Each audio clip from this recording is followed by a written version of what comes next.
So we are in a full-fledged quarterback controversy.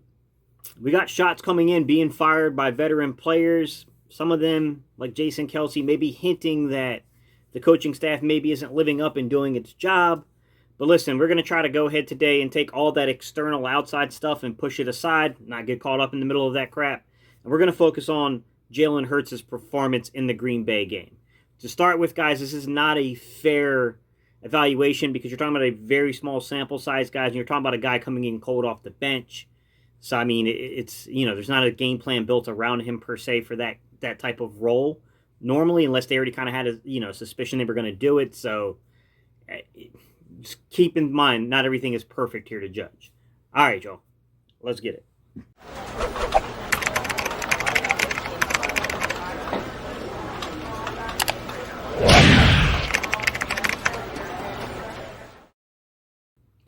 What's up, Eagles Nation? What's going on, NFL World? How you doing, Division Rivals? This is Steven Hyder with Gate City Sports Channel, the sports channel where the cerebral NFL fan comes for about 10 minutes of daily content. Good morning, good afternoon, or good evening, whenever it is you get around to watching us. Once again, guys, my name is Steven Hyder, and this is Gate City Sports Channel. All right, y'all, today's topic, I told you guys yesterday this day was coming. We were going to be talking about Jalen Hurts, getting prepared for this New Orleans game, and just analyzing what it looked like, just analyzing some of the pocket mechanics of Jalen Hurts from, basically the Green Bay game, the second half of the Green Bay game. So, as we're going through this, guys, what you're going to see is I've divided this up into three kind of separate categories. I call it the good, the bad, and the athletic, okay? It's not as forward and as easy as you think here. You're judging a very young quarterback without a rookie mini camp, without minicamp, without training. Well, he had training camp, but without a preseason and with very limited snaps on the season. So, I mean, take everything and understand the context in its entirety of, it's not necessarily a fair comparison at this point in his career. You can't judge him like he's Carson Wentz. That's not fair. All right, y'all. Without further ado, let's roll the film and let's get into it.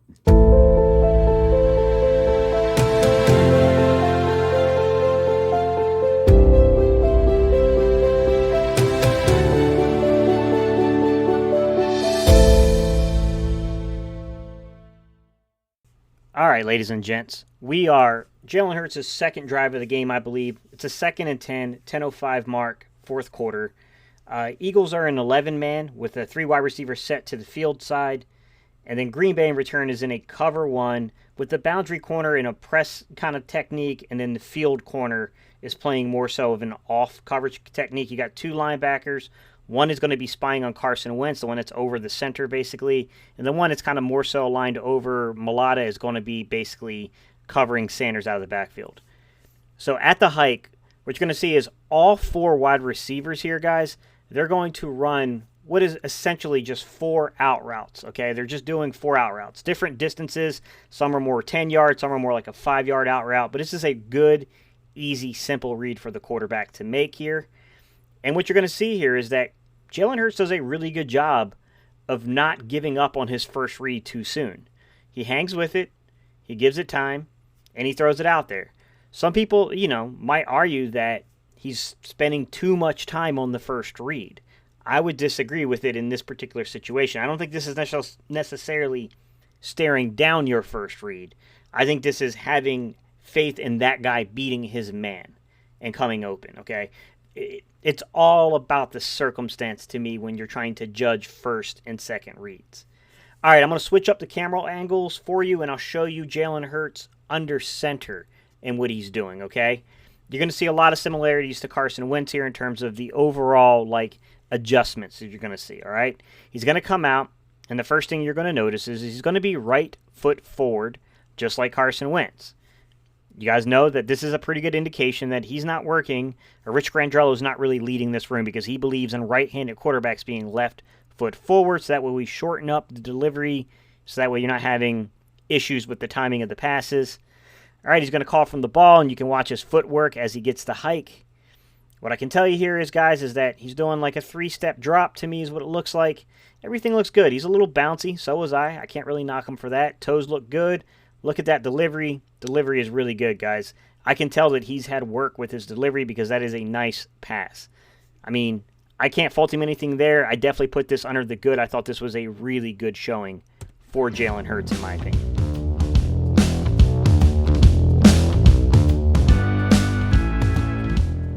All right, ladies and gents. So on this down and distance, we're coming out 1st and 10 on the Green Bay 33. There's roughly about 2 minutes and 23 seconds left in the game. This is clearly a pressure situation to judge the quarterback on. The Eagles are going to come out in 11-man personnel. So to the top of your screen, what you're going to see is that's going to be the boundary side, and you got Fulgham up there as your X. Then if you go down to the bottom side of your screen, which is going to be the field side, you got your Z receiver, which is going to be Hightower. Then you got your slot receiver, which is going to be Greg Ward Jr. And then you got a wing-back tight end there, which is Dallas Goedert. You got, pretty sure it's Miles Sanders off to the left of Jalen Hurts here. And the route designs are going to be real simple, guys.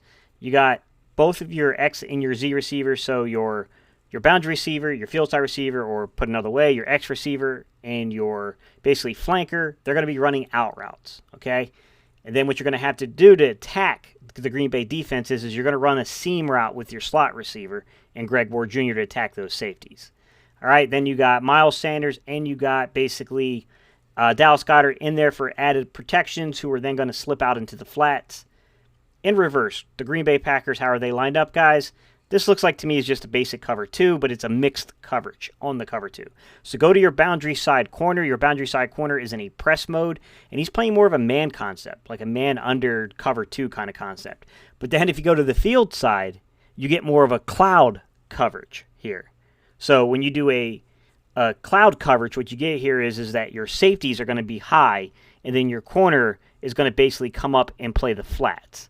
So it's really hard to say here. I mean, it looks like a mixed cover 2 coverage system to me. What I can tell you is the play call was right, and the quarterback has to be a little better at understanding how to attack different types of coverages and disguises. And he doesn't see this here, okay? Because when Greg Ward Jr. splits those two safeties, the right play is to come off of that read that's up top out here to Fulgham and look back down to your field side and get it out there to Hightower. Now, I can't completely put this on Jalen Hurts without being able to have a conversation with Doug Peterson and Press Taylor, Hurts, and these guys and getting together and what the progressions and what the reads are, but this is certainly a huge missed opportunity in terms of Hightower coming wide open. And because Hurts locks on this time just a little too long to the receiver, to his primary target, he makes a one read and run decision, right? It sucks, but he's a young quarterback, guys. These kind of things are going to happen. And I'll flip it over and I'll give you the angle from basically the quarterback side of this. So you can see, that angle dead on the quarterback. You still see he's right foot forward on this. You're going to see he's going to take the hike. You can watch his eyes the entire time. They're on Fulgham. He doesn't leave Fulgham. As his eyes begin to leave Fulgham, you can see that he's going to pull the ball down, and he's going to make that decision that he needs to get the heck up out of there. And he's going to take off running, and they're going to drop him. They call this a sack, but he got back to the line of scrimmage, so you call it a sack if you want. But to me, it's just a no-gainer here. He just, he made the decision that it wasn't open. He didn't like what he saw, and he got out of there. It's just one of those things that a more experienced quarterback would have the ability to read this coverage, and this is something that Hurts should gain over time.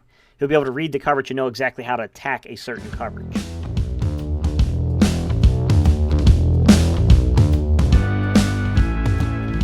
All right, ladies and gents. So 4th and 18 on the Green Bay 32, 7:59 to go in the fourth quarter. This is why I titled this, this segment and broke it down into the good, the bad, and then the crazy athletic, right? Because this is a crazy athletic play. I'm gonna be honest. This play reminds me of when Carson Wentz is on his game. Like, there's a little Carson Wentz to this kid's game. Now, I'm not saying they're the same type of players. I mean, Carson Wentz is a much bigger, stronger guy. Jalen Hurts is a little more quick twitch, a little more sudden with his movements. But what I think both of these football players have the ability to do is create offense for themselves. And I think Jalen showed that maybe, there should be some trust given to him by showing that he can create offense for himself. Now, if you look at the Eagles, we're in 11-man personnel again, guys, okay? If you look up to your field side, which this time the field side is on the top side of your screen, you have a 3 receiver set up there.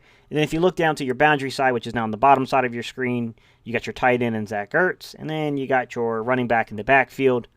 All right, Green Bay's defense. I don't know how to explain this to you guys. I'm going to say this is, to me, it looks like a quarters concept.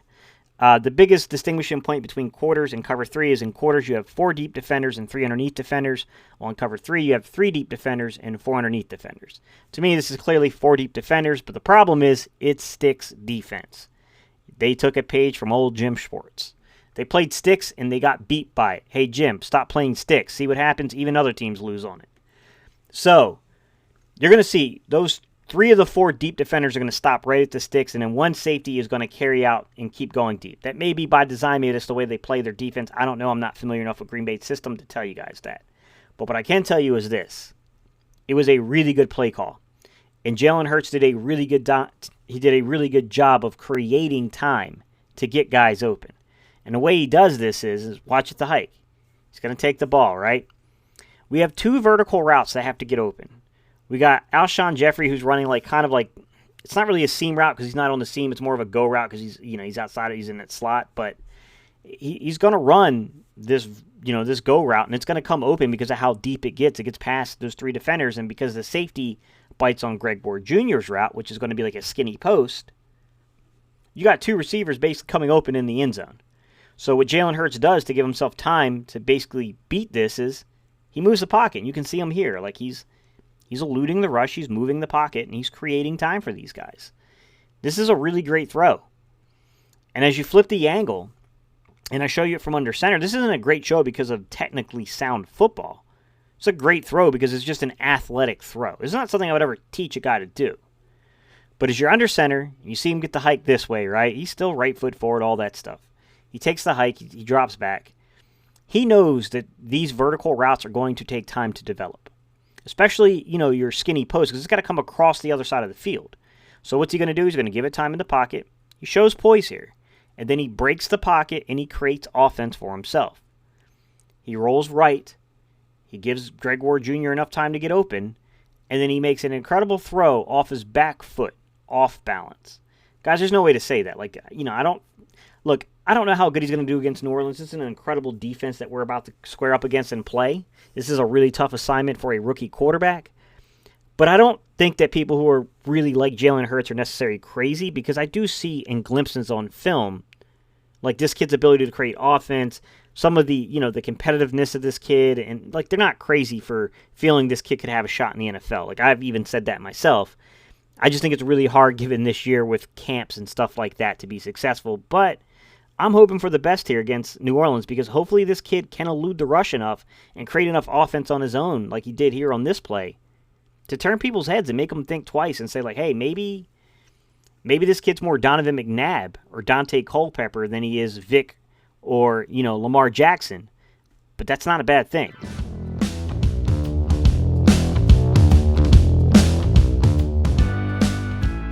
Final thoughts.